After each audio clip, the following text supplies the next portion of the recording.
Everybody talks about breaking generational curses like it's this beautiful journey.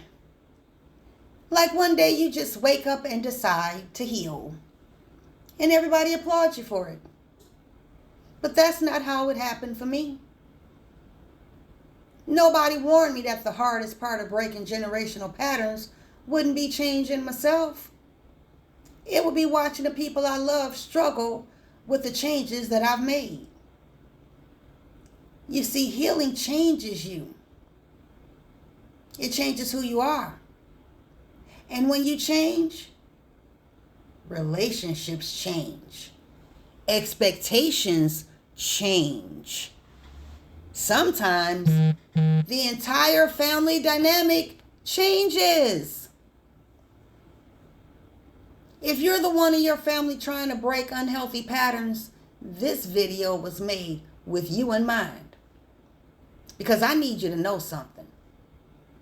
You're not crazy. And you ain't selfish. And you're definitely not alone. You see, for most of my life, I believed that my value came from what I could do for other people. If somebody needed money, I was Johnny on the spot. I gave it. If somebody needed a ride, I was on my way. I couldn't get there fast enough. If somebody needed groceries, I filled their carts. If somebody was in a damn crisis, I drop everything and show up. I wasn't keeping score. That's just who I thought I was. I've always had a giving heart. I've always been a joyful giver. And I genuinely love helping people. It makes me feel good. But the problem wasn't that I was giving. The problem was I never stopped to ask myself if I was giving from love or from guilt or from fear. Or maybe, just maybe, because somewhere deep down inside, I thought that being needed meant being loved. Now looking back now, I realized that I spent years, I tell you, making myself available to every damn body else, while I slowly began to ignore myself and started disappearing. Didn't even know who I was anymore. Then one day, I'll never forget it, life happened. For once, I ran into a rough spot, and I was the one that needed help. And I thought about all those people that I had done so much for. And I called on my sister. Because, after all that I had done for her over the years, I was sure that she'd be there for me. All the years of giving her money, giving her rides, buying her groceries, making those sacrifices. But when I called her, the tone in her voice let me know that she wasn't trying to be there. I couldn't believe that she didn't want to help me. I remember saying something like, "Girl, after all I've done for you, how could you treat me like this?" She looked me dead in my face and said, "I didn't ask you to do it." I'll never forget those words because she was right. She didn't ask me to do it. I'm the type of person, if you tell me what you need, you tell me what you're struggling with, I'm going to volunteer. You don't have to ask. But I'll never forget those words. She said, "I didn't ask you to do it." I'll never forget it. Not because those words were mean, but because they forced me to see something that I'd never been willing to see. People can gladly receive your sacrifices without ever feeling responsible to reciprocate them. And that day changed me forever. But not into a bitter person, not into a selfish person, but into a woman who finally understood boundaries. You see, healing isn't becoming cold. It's not that at all. Healing isn't cutting everybody off because social media told you to do it. Healing is basically learning the difference between love and self-abandonment. Healing is realizing you don't have to rescue every damn grown adult. You can't save everybody. Healing is understanding that saying no doesn't make you a bad person. And no is a complete sentence. We have to learn how to say no without explanation or guilt. Healing is finally believing that your peace matters too. You know, one of the hardest lessons that I've learned is that people only like the version of me that overextended myself. The version that never said no. The version that solved everybody else's problems while neglecting my own.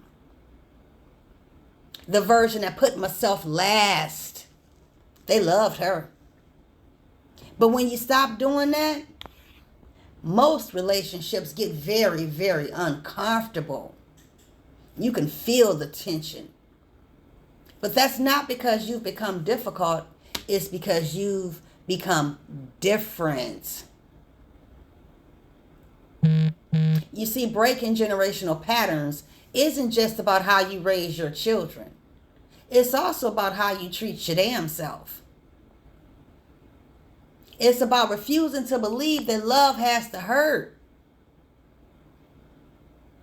It's about refusing to earn acceptance through exhaustion. You don't have to run yourself ragged just to be loved. It's about understanding that boundaries don't destroy healthy relationships. People that care about you will respect your boundaries because they want the best for you. But setting boundaries definitely exposes unhealthy relationships because they'll get pissed off. They want the unhealed version of you. And I also had to accept something that wasn't easy at all. Everybody isn't going where I'm going. Everybody isn't going where you're going. Some people are comfortable in their dysfunction. That's all they know. They don't want to change it. And no matter how much you love them, you cannot heal them. People have to choose healing for themselves the same way that you and I had to choose it. So if you're watching this today and you're exhausted, if you're carrying guilt because you finally started protecting your peace, if you've been questioning whether you're doing the right thing, hear me when I say this. Breaking generational patterns was never supposed to be easy. Changing the way that you do things after living with that all of your life is a very difficult journey. If it was easy, these patterns would have been broken many generations ago. I wouldn't even be sitting here having this conversation right now. But somebody had to be brave enough to start the process. Maybe that somebody is you. Maybe that somebody was me. But I just want to thank you. If you made it this far, thank you for spending this time with me today. If this message spoke to you, I'd love for you to leave a comment and tell me one pattern that you're determined to break. And if you're looking for honest conversations about healing, family dynamics, boundaries, and becoming the healthiest version of yourself, make sure you subscribe because we've got a lot more to talk about. Don't forget to like, comment, share, subscribe, and come back for more. As always, continue to guard your heart, protect your peace, and continue loving yourself enough to set those strong boundaries. Until next time, take care of yourself because you deserve the same love that you've spent so many years giving away. It is time for us to get to know ourselves outside of what we can do for other people. We have to set these boundaries. We have to break these patterns. We have to change things for the next generation and generations to come. We can do this. We can do this together. One pattern at a time. Stay blessed. And as I said, continue protecting your peace, guarding your heart, and setting those boundaries.